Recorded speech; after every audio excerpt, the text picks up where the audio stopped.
Hello student, you are welcome in our FSC class. I am SSG teacher. Today we will continue our chapter number 3rd.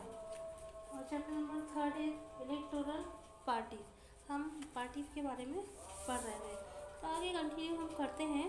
हम देख रहे थे is it good to have the political competition. क्या political competition होना अच्छा है या फिर नहीं है अच्छा, के रिगार्डिंग हम पॉइंट ऑफ व्यू जान रहे थे. How do they deal with the real life in situation. जब रियल लाइफ में यही सिचुएशन आती है तो हम उसको किस प्रकार से हैंडल करते हैं. One way is to the try and improve the knowledge. सबसे पहला तरीका तो ये है कि हम अपना जो नॉलेज है उसको इम्प्रूव करना चाहेंगे और एक बार फिर से हम ट्राई करेंगे और जो पॉलिटिकल जो लीडर्स हैं उनकी कैरेक्टरिस्टिक को देखेंगे कि उनकी कैरेक्टरिस्टिक कैसे हैं, वो इस लायक है भी या नहीं है. The other hand the more realistic way to setup the system. उसके दूसरा ये है कि हम एक सिस्टम को सेटअप करें where the political leaders are be rewarded. जहाँ पर जो पॉलिटिकल जो लीडर्स हैं उनको रिवॉर्ड किया जाए, मतलब जो अच्छा काम करें उनको रिवॉर्ड दे सकते हैं for the serving the people, ताकि वो जो लोगों को जो सर्विंग कर रहे हैं उनकी सेवा कर रहे हैं उसके regarding. In punish for the not doing so. यदि वो अच्छा नहीं कर रहे हैं तो उसके रिगार्डिंग हम उनको पनिश कर सकते हैं. एंड हु, ताकि पनिशमेंट के डर से और जो लीडर्स हैं वो ऐसा काम ना करें. हु डिसाइड दिस रिवॉर्ड और पनिशमेंट. हाँ, एक बात और है, ये जो पनिशमेंट और जो रिवॉर्ड है वो उसका डिसाइड कौन करेगा कि इनको क्या पनिशमेंट दिया जाए और क्या रिवॉर्ड मिलना चाहिए.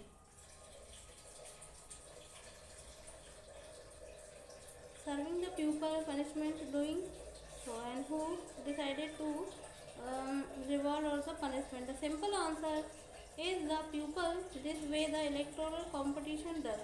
और यही इलेक्टोरल जो कंपटीशन है, regular electoral competition provided the incentive to the political parties. और यही जो पॉलिटिकल पार्टीज हैं उनको इंसेंटिव प्रदान करते हैं लीडर्स को. And they know that the rises of the issue of the people want to be the race and their popularity and the chances of the victory will be increased in the next election. But if they fall to the satisfy to vote and their work, they will not be able to win again. मतलब यदि ऐसा है तो यदि उन्होंने एक बार में कुछ काम नहीं किया है तो उसके रिगार्डिंग उनको फिर दूसरी बार का कभी नहीं मिलेगा. मतलब उनको जो सीट है वो सीट उनको कभी मिलेगी नहीं, क्योंकि पब्लिक उनको चूज़ नहीं करेगी. जो पब्लिक इसको चूज़ करती है, जो रिप्रेजेंटेटिव पब्लिक के लिए वर्क करते हैं हमेशा उन्हीं को ही चुना जाता है.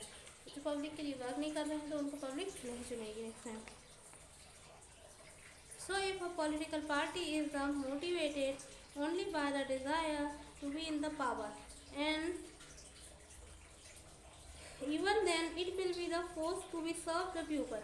And this is the bit like the way and market work. And even if a shopkeeper is the interested only is the profit and he is forced to be the give the good service to the customer.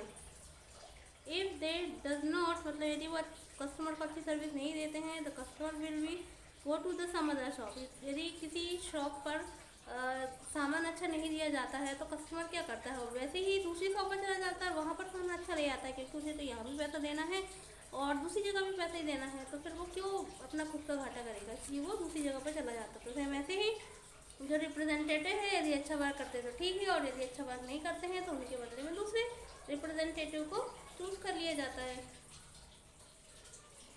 Political competition many causes, इसके बहुत सारे कारण हैं. Division है, ऐसा कुछ इसकी बुराइयाँ भी है. But the finally have to the for the political parties and the leaders to serve the people. तो मैंने उनका पर्पस वही होना चाहिए कि पीपल को सर्व करना, लोगों को सर्व करना, लोगों की सेवा करना. इसके बाद ये what is our system of election. हमारे इलेक्शन का जो सिस्टम है वो कैसा है, हमें इलेक्शन मतलब की प्रोसेस क्या है वो हम देखेंगे. Can we say that the Indian election are the democratic. क्या हम हमारे इंडिया के इलेक्शन को डेमोक्रेटिक कह सकते हैं. टू आंसर दिस क्वेश्चन, इस क्वेश्चन के आंसर के लिए let's to take the look at how the election. मतलब हम ये देखेंगे कि इलेक्शन कैसे होते हैं, उसकी जो प्रोसेस है वो प्रोसेस कैसी है. To answer this question, let's to take the look at the how election कैसे होते हैं and how heal in India, हमारी इंडिया में कैसे होते हैं Lok Sabha and Vidhan Sabha assembly election are the held after every 5 year. हमारे यहाँ जो इलेक्शन होते हैं वो हर 5 साल में होते हैं। 2 प्रकार के होते हैं, एक लोकसभा के होते हैं और एक विधानसभा के होते हैं।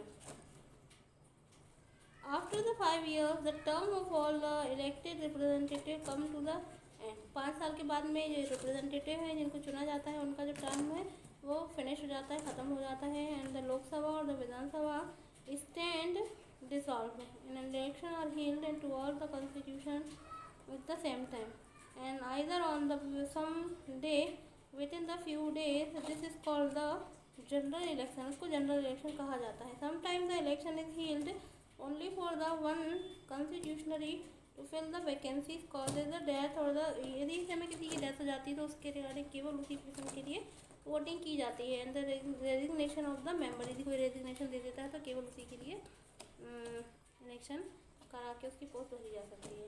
This is called the by election, उसे बाय इलेक्शन कहा जाता है। In this chapter we will focus on the general election. हम इस चैप्टर में जो केवल जनरल इलेक्शन है उनके बारे में पढ़ेंगे। It's enough for today, we will continue tomorrow. Thank you so much.